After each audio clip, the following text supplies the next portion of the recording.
Was good with y'all? It's your boy AD, and to be honest, hopefully this doesn't sound like I'm preaching a sermon or something like that, because I've never in my years of going to church ever asked my parents or a preacher if the devil has ever cried or not, because that's the very first thought that came to mind when I decided to do a review for Capcom's Devil May Cry 5, released March 8th, 2019. I mean, it's an interesting topic to say the least, because of the devil being the main antagonist in the Bible, so I just figured he would never show signs of weakness, which is why I spent 10 minutes of my day looking up if the devil has ever cried or not, and the results underwhelmingly came back negative. The main reason Devil May Cry even uses that phrase is because of it being a playoff of Devil May Care. For those that have no idea what Devil May Cry 5 is about, it's an upcoming action-adventure hack-and-slash video game developed and published by Capcom. It's the 5th installment of the mainline Devil May Cry series. Getting into some first week sales of Devil May Cry 5, it's looking like a lot of people were also trying to see if they can make the devil cry, as it easily topped the UK sales chart in a week with little to no new video game releases. During the first place debut, Anthem dropped down to 4th after coming in first over the past 2 weeks. Red Dead Redemption 2 again has climbed its way into the top 5, coming in at 2nd, while Mario Kart 8 Deluxe made a resurgence and jumped all the way back into 3rd this week. FIFA 19 then rounded out this week's top 5. Looking at the whole list though, it's just sad to see EA only having 2 games in the top 40 when you know they're capable of making better games that will last longer, instead of spending 6 years on games just for it to still look and feel unfinished compared to most other AAA games on this list. But this video isn't about that game, so back to the game that really had me looking through my Bible trying to find the devil cry.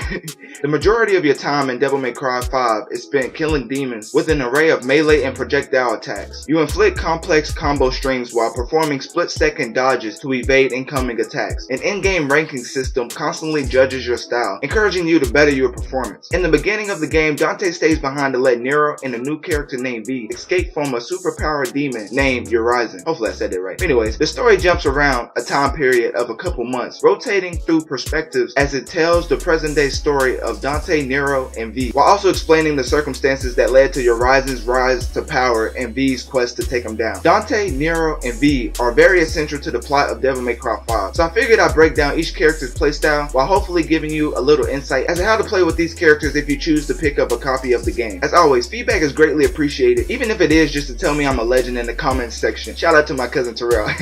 Also, leave a like, comment, and subscribe if you're enjoying the video, while also sharing this video with others who love video games just like you do, or just someone who you think will be interested in supporting my content, because at the end of the day, I do it for y'all, and also college reasons. But anyways, starting off with the Rebel, including many mood swings, Nero is a character the game uses to mix new and old ideas to bring new flair to classic mechanics. Some of the many weapons Nero uses is a red queen sword, chargeable blue rose handgun, a grapple that pulls enemies towards you, and expanding arsenal of devil breakers, which are disposable mechanical arms that each provide Nero with new abilities and efficiency. Also, there's a weapon called Punchline that shoots an arm that hones in on an enemy and keeps them in place with quick rocket punches. But what looks pretty cool in my opinion is when you hold down the devil breaker button while Punchline is out, allowing you to jump on top of it and ride it like a hoverboard, knocking enemies into the air with flips, 360s, and other extreme stunts. Ever since Devil May Cry 4, Nero has been an successful addition to the Devil May Cry franchise. Moving on to the other gray-haired demi-devil, who is also my favorite, but not for the reason you probably think. Growing up, I've always been a huge Marvel vs. Capcom fan and love mix and matching characters in the game, with my favorite lineup including Dante, Deadpool, and Ghost Rider, because of all their different weapons and moves in the game, making them OP to play against. Most who played the last Devil May Cry will quickly be able to notice Dante has familiar traditional mechanics, but he's also where combat is most creative. Besides being able to break dance, fight enemies while they're down, Dante's arsenal consists of 4 unique styles: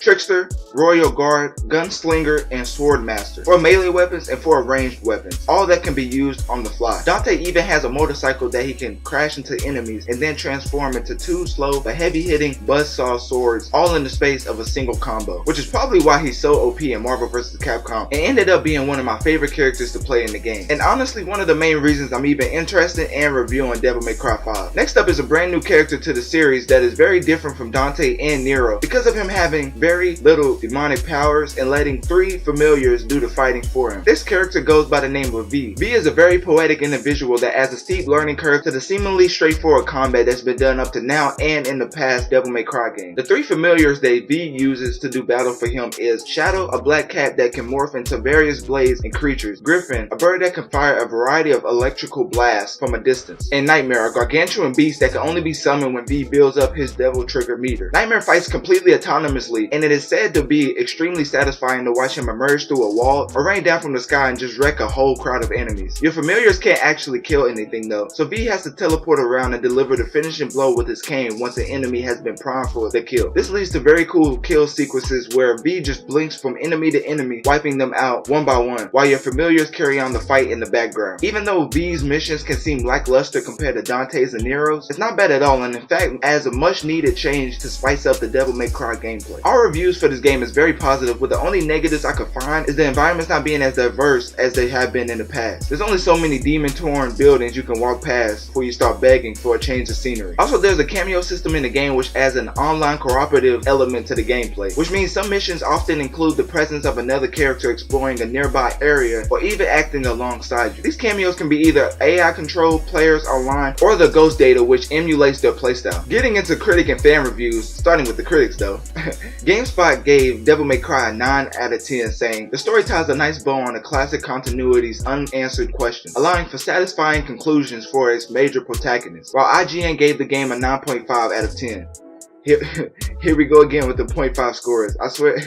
I swear they just do it because of GameSpot. But anyways, they said Devil May Cry 5 is the new pinnacle of this particular subset of the genre, thanks to a perfectly paced campaign that mixes in 3 completely different playstyles, each of which containing enough depth to carry a game of their own. I find a satisfying story and quite simply one of the best combat systems you'll find in video games. I have now learned that it's normal for Metacritic to have different scores for each game that comes out because of the different ways a game can play with different builds. Both PS4 and Xbox versions have the exact same score though, with Devil May Cry sitting at an 87 out of 100. But the user scores are different, with the PS4's user score being an 8.3 while the Xbox sits at an 8.8. I figured I'd put out the awards and rankings of Metacritic also since I'm looking at it. Capcom's Devil May Cry earned the second most shared Xbox One game of 2019, the third best Xbox One game of 2019, and the 6th most discussed Xbox One game of 2019, which are some pretty nice stats until you realize Xbox doesn't have any games. But let me stop before Microsoft actually tries to come for me. Fans are also loving Devil May Cry 5 and the enjoyability of smacking demons across each and every room you walk through, with fans on Twitter giving their praise with Miraculous Maku, sorry if I mispronounced these names, but Devil May Cry 5 impressions, pros, excellent characters and narrative. Nico is a blessed addition, love every moment of her. Variety of different gameplay options, fun, refreshing, stylish, visually beautiful. Photo mode, Devil Trigger, DMC, which is Devil May Cry, is back, Capcom, with 3 hand clapping emojis. So that's always a nice way to end the review. But anyways, Justin Foster showed his appreciation of the game, saying Devil May Cry 5 is the best Devil May Cry in the series, which I've never played any of the Devil May Cry 5, so I'm just gonna have to take his word for it. But chiming in, Late Night Gaming said Devil May Cry 5 reminds me of when I was a kid. No internet for patches or content drops. A game had to be good day one. DMC 5 is a game that reminded me of why I fell in love with the genre as a child. Such a fantastic game. So as you can see, fans and critics are loving this game and are definitely showing Capcom how much they love it with their wallets, supporting the game as soon as it came out. Let me know in the comment section down below if you have played Devil May Cry 5, and if you have, did you enjoy it as much as fans and critics, or do you think it's all hype? So yeah, that's it for the video. If you enjoyed this, make sure to let me know by hitting that like button, subscribe, and share this with your friend, neighbor, dog, or just send this to the person across the street while also asking if he or she believes in the devil crying. Because without them, this wouldn't be possible. And with that, I'm out.